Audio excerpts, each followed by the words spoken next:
할렐루야. 이렇게 한 주일을 시작하는 첫날 주회전의 예배 자리로 또 영상으로 하나님 앞에 예배드리는 모든 분들에게 하나님의 축복이 함께 하실 줄로 믿습니다. 우리 서로를 축복하는 마음으로 우리 옆에 있는 분들에게 서로 인사합니다. 사랑합니다. 축복합니다.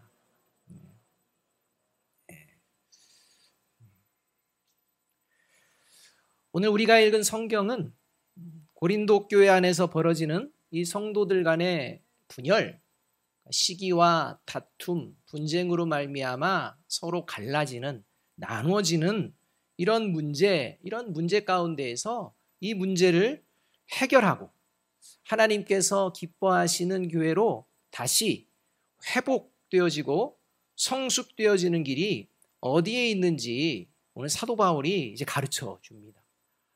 우리는 서로 다른 존재입니다. 여러 가지 성격도 다르고 성품도 다르고 자라온 문화도 다르기 때문에 이렇게 다른 사람들이 모여서 뭔가를 하게 되면 이렇게 다툼이 있을 수 있습니다. 갈등이 있을 수 있습니다.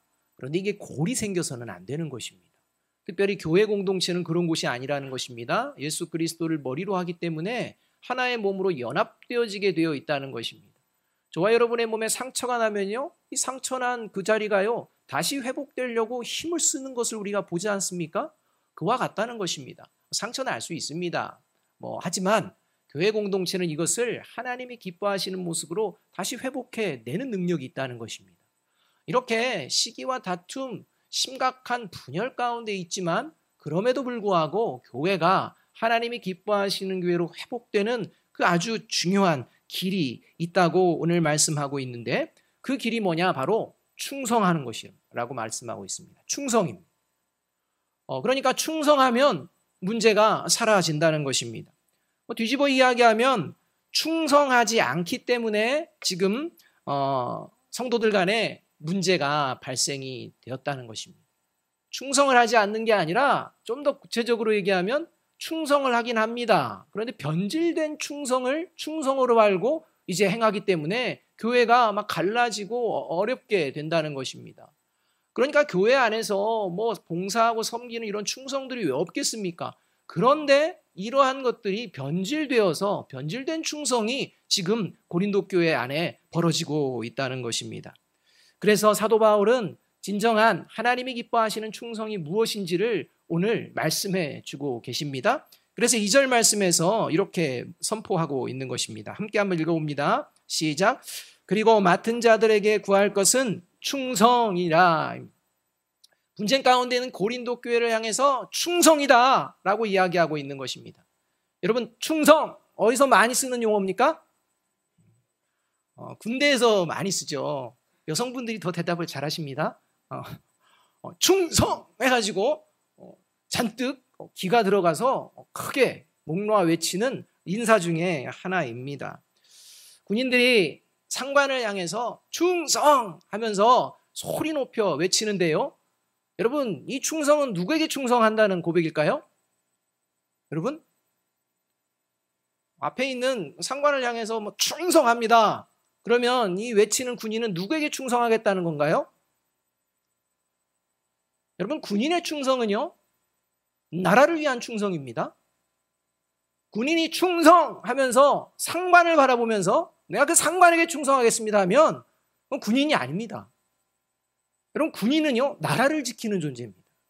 사람을 지키는 존재가 아닙니다. 그러니까 군인은 나라의 부름을 받아서 나라를 지키기 위해서 나라에 충성을 하는 것입니다. 이것이 군인이 이야기할 때의 충성입니다. 만약에 군인의 충성이 우리나라를 위한 충성이 아니라 상관에게 충성하겠다 하면 그때부터 문제가 생겨납니다. 반대로 상관도 마찬가지입니다. 부하들이 대한민국을 위해 충성하도록 부하들을 이끌어야 하는데 자신에게 충성하도록 이끌면 문제가 커집니다. 나라의 군대가 아니라 개인의 사병을 모집하는 거예요. 사조직이 된다는 것입니다. 이러한 현상들이 실제 벌어지는 이러한 모습들을 우리가 보기도 합니다. 마찬가지로 그리스도인의 충성이 변질되면 문제가 커집니다. 이 충성은요, 믿음이 가득한 상태를 이야기합니다. 믿음이 가득해야 충성도 하는 것입니다. 근데 고린도 교회 지난주에 말씀드렸지만 이 분열의 문제, 그게 뭐였습니까? 믿음이 세속적으로 변질됐다는 거죠. 믿음이 세속적으로 변질되면요, 충성도 따라서 변질됩니다. 이게 세속적인 충성으로 변질된다는 것입니다. 그래서 결국은 잘못된 충성을 하게 되는 사람들이 모여서 교회를 이루게 되면 그 안에 분쟁과 시기와 다툼과 분열이 발생이 되는 것입니다. 이 현상이 고린도 교회에 일어나는 것입니다. 그래서 성도들 간에 네 편, 내 편으로 분열이 있는 것입니다. 나라를 지키는 군인이 특정한 사람을 위해서 충성하는 것이 아니라 나라를 위해 충성해야 그것이 바른 충성이듯이 그리스도인은 사람을 위해서 충성하는 존재가 아니라 하나님의 나라를 위해서 좀 더 구체적으로 하나님을 향해 충성하는 존재이어야 합니다. 이것이 그리스도인과 교회 공동체의 충성입니다. 그런데 하나님께 충성해야 할 고린도 교회 성도들이 지금 어떤 모습으로 전락되었느냐? 사람에게 충성하는 자들로 변질되어 버린 것입니다. 그래서 지금 이 분열이 일어난 겁니다. 고린도전서 3장 3절에서 4절이 이렇게 말씀합니다. 함께 한번 읽어봅니다. 시작. 너희는 아직도 육신에 속한 자로다. 너희 가운데 시기와 분쟁이 있으니 어찌 육신에 속하여 사람을 따라 행함이 아니리요. 어떤 이는 말하되 나는 바울에게라 하고 다른 이는 나는 아볼로에게라 하니 너희가 육의 사람이 아니리요. 고린도 교회예요. 바울에게 충성하는 자들이 있다는 것입니다. 바울이 최고고 바울의 말이라면 뭐든지 듣겠다는 것입니다. 또 한편에서는요, 무슨 바울이야? 아볼로지, 아볼로. 아볼로에게 충성하는 게 진정한 거야. 라고 하며 둘이요, 두 파가 싸우는 겁니다. 교회 안에 골이 깊어지는 것입니다. 너 누구에게 충성해? 이런 현상이 일어나게 되었다는 것입니다. 여러분, 사실 우리가 여기서 이 점에서 한번 솔직하게 한번 생각해 보았으면 좋겠습니다. 솔직히 저와 여러분에게 누군가가 와서 내가 이제부터는 당신에게 충성을 다하겠습니다. 이렇게 얘기합니다. 그리고요, 실제 그 얘기와 동시에 그 다음부터 저와 여러분에게 충성을 다합니다. 그러면 저와 여러분의 마음은 어떨까요? 기분이 안 좋습니까? 표정들이 난 기분 안 좋아요. 기분 좋은 겁니다. 누군가 나에게 충성해주고 누군가 전폭적으로 나를 지지해준다는 건 참 기분 좋은 일입니다. 그러면 그것은 숨길 수가 없습니다. 그런데 이게 점점 세속적으로 변질이 된다는 것입니다. 간혹 목회자들 중에서도요, 자신에게 충성하는 성도들을 자랑삼아 이야기하는 분들도 있습니다. 그리고 성도들에게 자신에게 충성을 요구하는 목회자들도 있습니다. 이런 모습 가운데의 교회는 변질이 되어 갑니다. 이렇게 사람에게 충성하고 충성받고 하는 이러한 변질되고 타락한 교회 공동체가 되어지면 이제는 그 교회 안에 벌어지는 현상이 목회자는 목회자 자신에게 충성하도록 충성 경쟁을 부추깁니다. 모든 일을 동원해서 부추깁니다. 그리고 성도들은요, 이제 그 충성에 이기기 위해서 경쟁이라는 곳으로 휩쓸리게 됩니다. 그래서 교회가 하나님을 바라보는 것이 아니라 사람만 바라보는 이런 현상도 벌어지게 됩니다. 여러분, 목회자에게 잘해야 하나님께 복받는다는 말이 있습니다. 믿으십니까? 크게 아니요하신 분. 여러분, 목회자에게 잘하면 하나님께 복받습니다. 저는 이 말이요, 마음에 쏙 듭니다. 저는 담임 목회자로서요, 이 말 마음에 쏙 듭니다. 이 자리에 있는 중에요, 이 말에 그래라고 수긍하는 분들도 있을 수 있습니다. 또 반면에 아까 반응하신 것처럼 아니요? 라고 속으로도 대답 안 하시고 당당하게 외치시는, 왜요? 그건 잘못됐다는 것입니다. 일리 있습니다. 근데 여러분, 우리는요, 우리 생각 기준으로 늘 생각한다는 것입니다. 여러분, 목회자에게 잘한다는 것이 어떤 것이 목회자에게 잘하는 것입니까? 성도들이 목회자에게 잘한다는 게 어떤 게 잘하는 것입니까? 여러분, 목회자의 마음에 쏙 드는 행동을 하는 것을 목회자에게 잘하는 것으로 생각하십니까?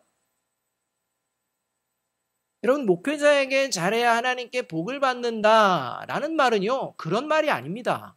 하나님께 복 받으려면 목회자의 마음에 쏙 드는 행동들을 해야 돼.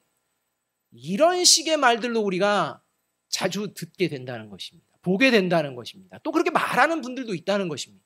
근데 그게 아닙니다. 여러분, 목회자가 잘 되는 것은 어떤 것이 목회자가 잘 되는 것입니까?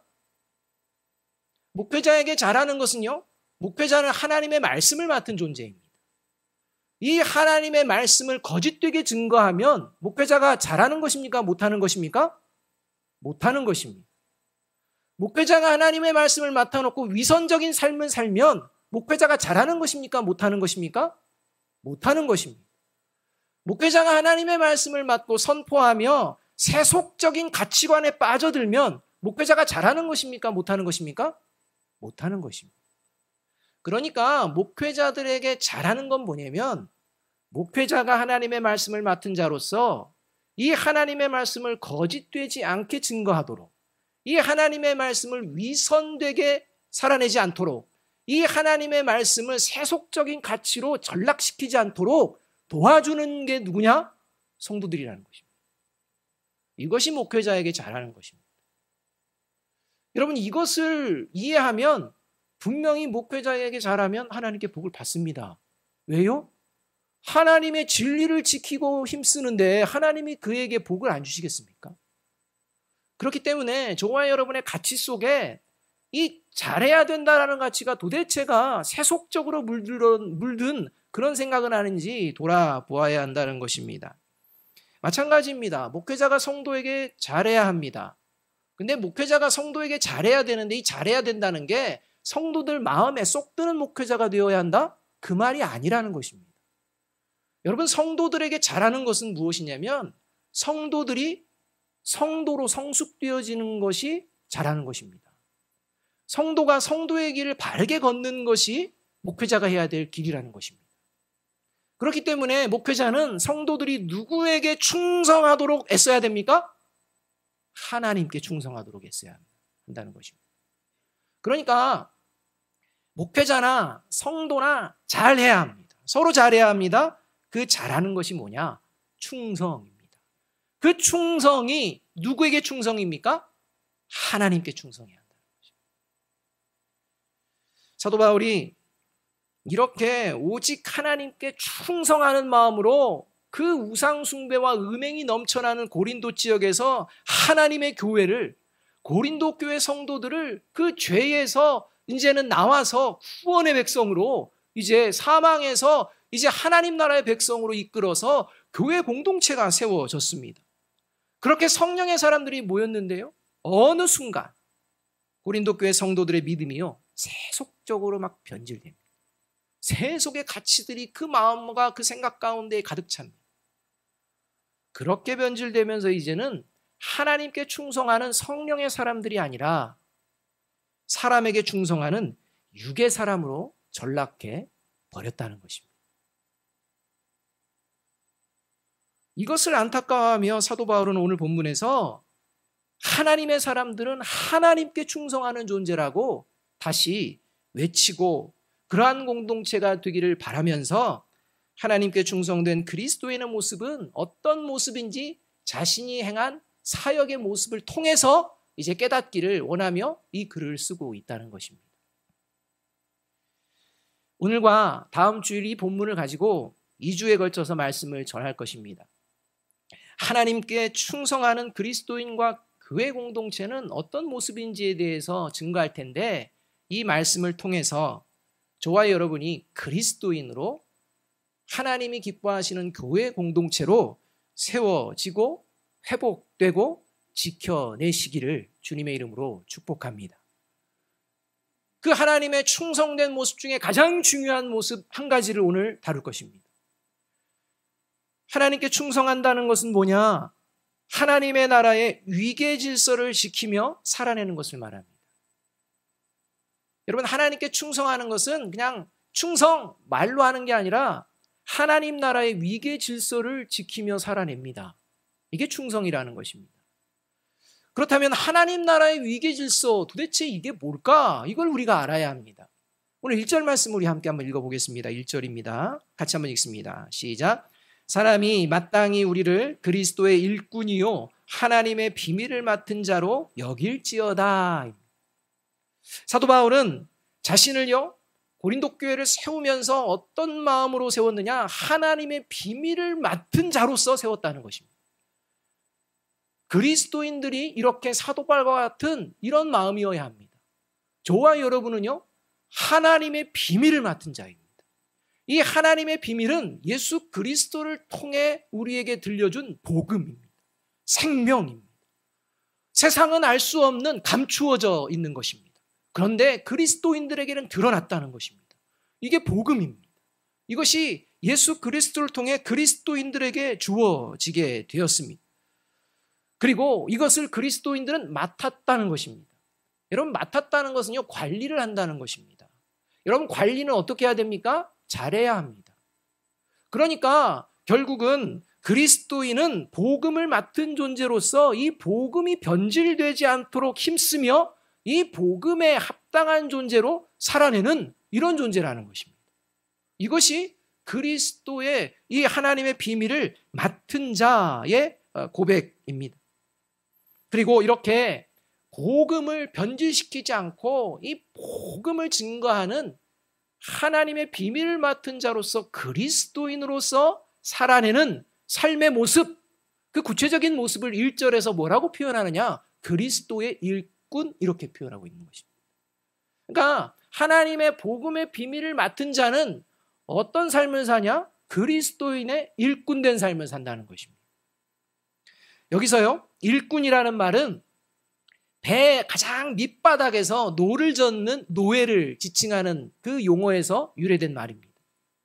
그러니까 배 밑바닥에서 노 젓는 노예들은요 윗사람이요 저 하면 저어야 합니다. 멈춰 하면 멈춰야 합니다. 빨리 저 하면 빨리 저어야 합니다. 왼쪽만 저어야 합니다. 자기 기분에 내키는 대로 저었다 안 저었다 또 힘들다고 내려놓으면 이제는 죽음입니다. 무조건 윗사람에게 복종해야 하는 것입니다. 이게 오늘 등장한 일꾼이라는 용어의 의미라는 것입니다. 이 용어가 성경에서 종 또는 아랫사람 이렇게 번역이 됩니다. 결국 사도 바울은 자신이 자신의 힘으로 교회를 개척하고 교회를 세웠지만 자신은 늘 어떤 마음으로 살았느냐? 그리스도의 종, 그리스도의 아랫사람이라는 아랫사람 정신으로 살았다는 것입니다. 이게 사도 바울입니다. 여러분, 아랫사람은 윗사람에게 어떻게 해야 됩니까? 예의를 갖추고 그 윗사람의 말을 따르는 것이 아랫사람입니다. 이것을 위계 질서라고 하는 것입니다. 그러니까 위계 질서는 윗사람과 아랫사람과의 관계 속에서 예의를 갖추고 아랫사람이 윗사람을 따르는 이게 위계 질서입니다. 이 위계 질서는요 어디에나 있어야 합니다. 군대에 있어야 합니다. 가정에도 있어야 합니다. 학교에도 있어야 합니다. 직장, 회사에도 있어야 합니다. 사람이 모이는 모든 공동체에는 위계 질서가 있어야 합니다. 교회 공동체에는 위계 질서가 있어요, 없어요? 있습니다.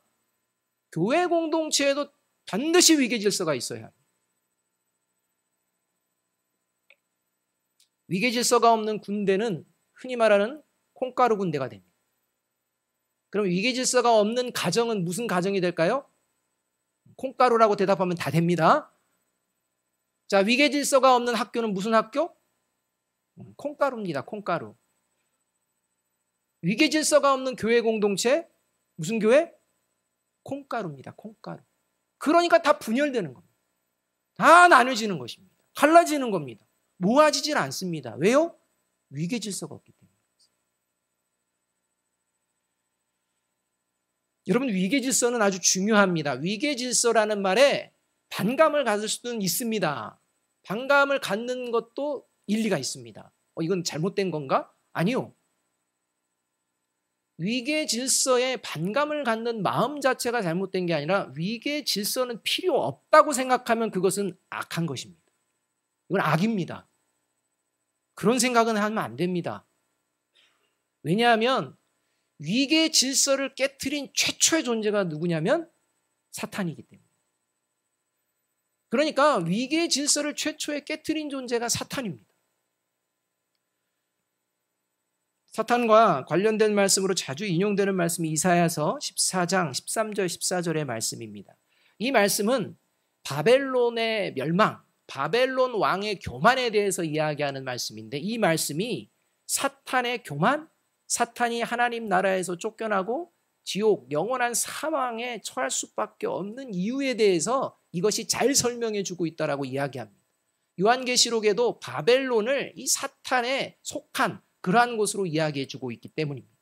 그래서 이 사탄이 어떤 존재였는지를 이야기하는 이 말씀은 이렇게 말씀하고 있습니다. 함께 한번 읽어볼까요? 시작.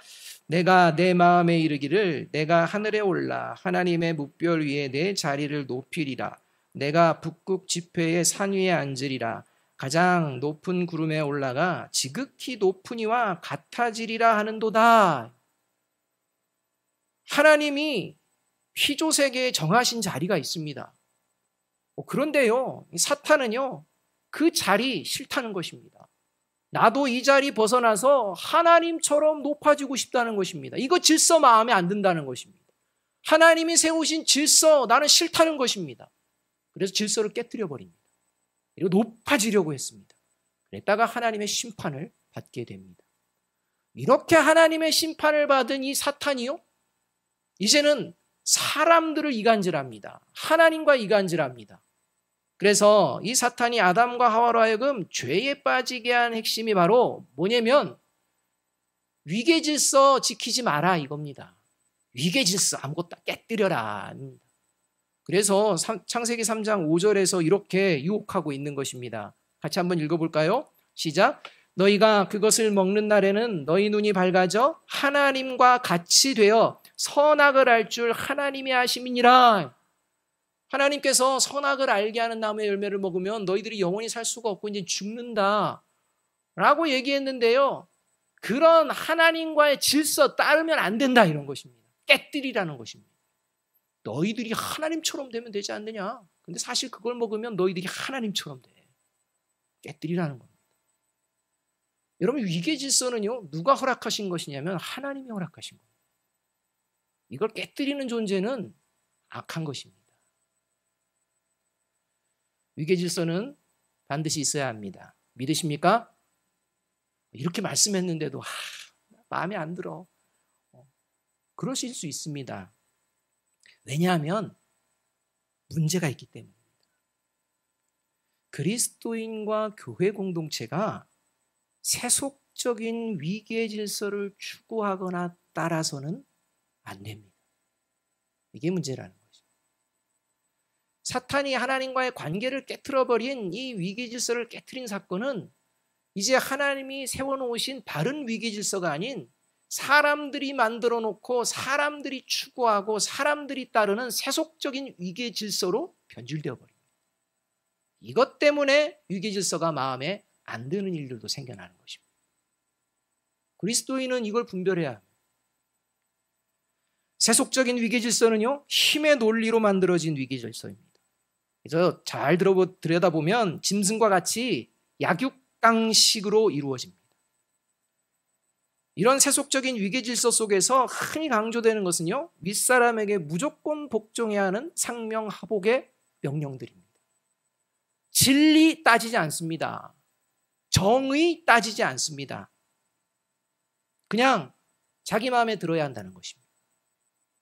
그래서 인사권을 쥐고 있는 그 누군가가 저와 여러분이 그 밑에 있을 때 너 내 마음에 안 들어? 그럼 어떻게 됩니까? 이제 큰일 나는 것입니다. 그 사람 마음에 안 들면 나는 잘릴 수도 있기 때문에. 이렇게 내 마음에 안 드는 윗사람들이 위계 질서를 이야기한다는 것입니다. 힘으로 이야기한다는 것입니다. 그래서 사람들은 윗사람이 되기를 원합니까? 아랫사람이 되기를 원합니까? 윗사람 되기를 원하는 겁니다. 아랫사람 되기 원하는 사람 없습니다.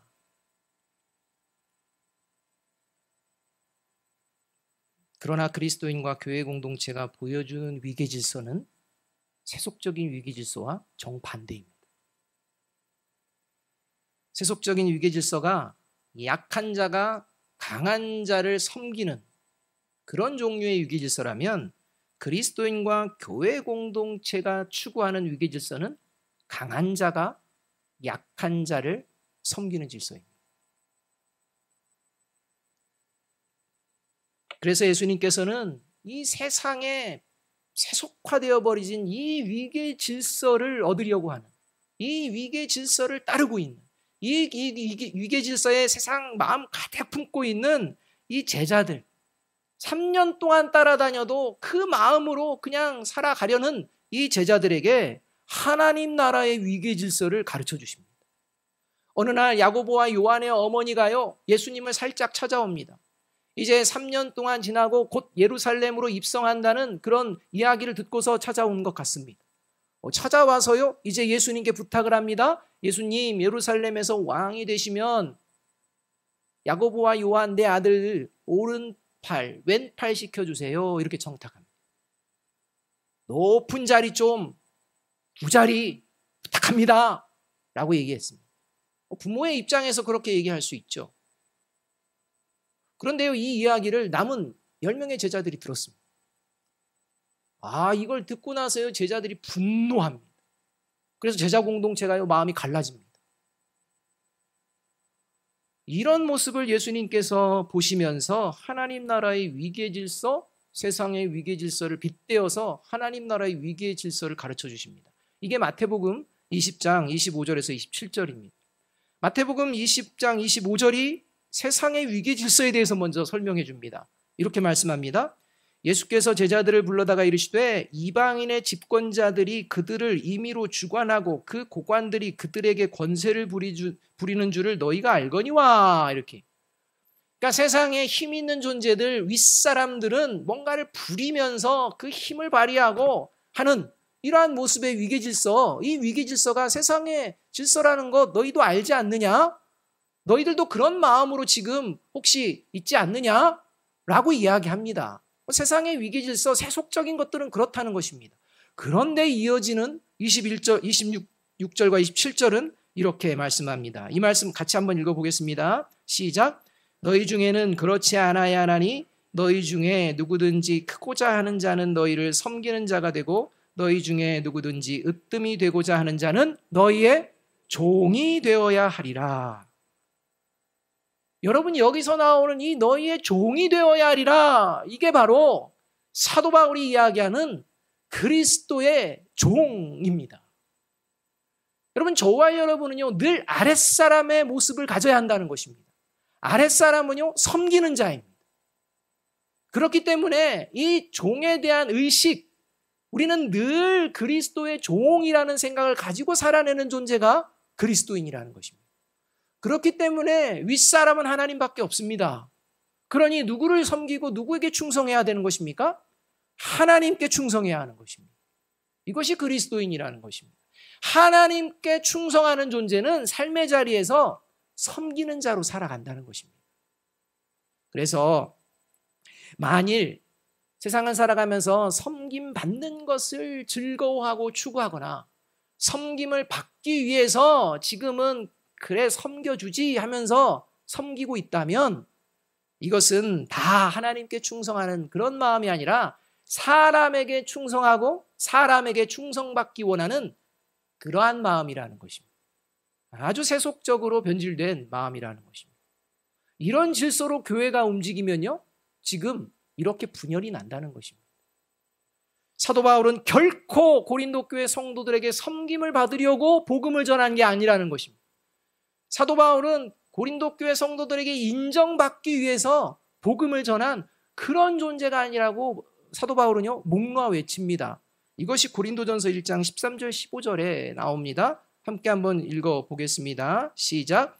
그리스도께서 어찌 나뉘었느냐? 바울이 너희를 위하여 십자가에 못 박혔으며 바울의 이름으로 너희가 세례를 받았느냐? 나는 그리스도와 가이오 외에는 너희 중 아무에게도 내가 세례를 베풀지 아니한 것을 감사하노니 이는 아무도 나의 이름으로 세례를 받았다 말하지 못하게 하려 함이라. 이렇게. 여러분, 세례는요 하나님께 구원받았다는 보여지는 증거입니다. 그러니까 세례를 많이 줬다는 것은요 사도 바울이 많은 사람을 구원으로 이끌었다는 증거가 됩니다. 여러분, 많은 사람에게 세례 주는 것이 얼마나 감격스럽고 기쁜 일입니까? 근데 사도 바울은요 지금 고린도 교회 성도들을 보면서 내가 세례를 거의 안 준 게 너무 감사하다 이렇게 말합니다. 너희들이 세례 받았다고 하는 거 내가 창피하다 이렇게 얘기한다는 것입니다. 그러면서 바울이요 바울에게 충성을 맹세하는 자들에게 외치는 것입니다. 바울이 너희를 위하여 십자가를 졌냐? 바울의 이름으로 너희가 세례를 받았느냐? 이렇게 얘기하는 것입니다. 도대체 너희들이 충성해야 되는 존재가 누구냐? 이렇게 얘기하고 있는 것입니다. 여러분, 사도 바울의 이야기는 세례가 중요하지 않다는 얘기가 아니라 세례 받는다는 것은 세례 받은 자로 살아간다는 것을 말한다는 것입니다. 지금 고린도 교회 성도들이요 세례 받은 자로 살지를 않습니다. 섬기지를 않아요.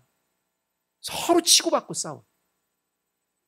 이게 잘못된 세속적인 위계 질서, 섬김을 받으려고 하는 모습 가운데에 드러나는 현상이라는 것입니다. 여러분, 하나님께 충성하시는 저와 여러분이 되기를 주님의 이름으로 축복합니다. 하나님께 충성하는 그리스도인은 섬김을 받는 자입니까? 섬기는 자입니까? 섬기는 자입니다. 시편 101편 6절은요 이렇게 충성된 자에게 하나님은 약속의 말씀을 주십니다. 함께 한번 읽어보겠습니다. 시작. 내 눈이 이 땅에 충성된 자를 살펴 나와 함께 살게 하리니 완전한 길에 행하는 자가 나를 따르리로다. 하나님께서는요 하나님께 충성된 자를 살펴서 하나님과 영원히 살게 하겠다고 약속을 해주십니다. 그런데 그 사람은요 이 땅을 살아가면서 어떻게 살아가느냐? 완전한 길에 행하는 자, 하나님을 따르는 자라고 얘기합니다. 여러분, 하나님께 충성하는 존재는요 완전한 길을 만드는 존재가 아닙니다. 그런데요 세속적인 위계질서 가운데에요 이 약육강식이 통하는 이러한 자리 가운데서는요 자기가 완전한 자라고 생각하며 아랫사람들 막 부리는 것입니다.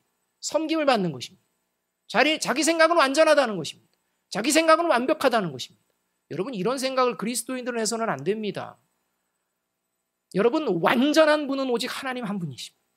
그래서 오늘 본문에요 완전한 길을 만드는 자라고 하지 않습니다. 완전한 길에 행하는 자 이렇게 얘기합니다. 완전한 길을 이미 예수 그리스도께서 만드신 줄로 믿습니다. 그리스도인들은 그 길을 따라가는 존재입니다. 그 길을 따라가면 됩니다. 그것이 바로 충성이요. 그것이 하나님이 살피는 자요. 하나님과 영원히 함께하는 축복을 받는 자라고 오늘 말씀하고 있는 것입니다. 사랑하는 여러분, 요즘 우리가 코로나19로 힘들죠? 저와 여러분이 요즘 삶의 자리에 가장 상전이 누굽니까? 여러분, 코로나19입니다. 코로나19가 상전입니다. 코로나19가 모여 하면 모이고요. 코로나19가 모이지 마 하면 모이지 못합니다. 코로나19가 어떻게 하느냐에 따라서 우리는 모이기도 하고 흩어져야 되고 또 코로나19 명령 한마디면 회사도 부도나고 뭐 여러 가지 것들이요. 코로나에 그냥 휩쓸려가지고요. 코로나에 끌려다니는 이런 삶이 되어버렸습니다. 코로나가 왕입니다. 그런데요. 뭐든지 명령하는 이런 코로나의 위협이 있지만 코로나의 이러한 상황에서도 결코 방해받지 않는 일이 벌어지고 있습니다. 아무리 코로나19가 강해도 결코 코로나19가 감당할 수 없는 게 있습니다.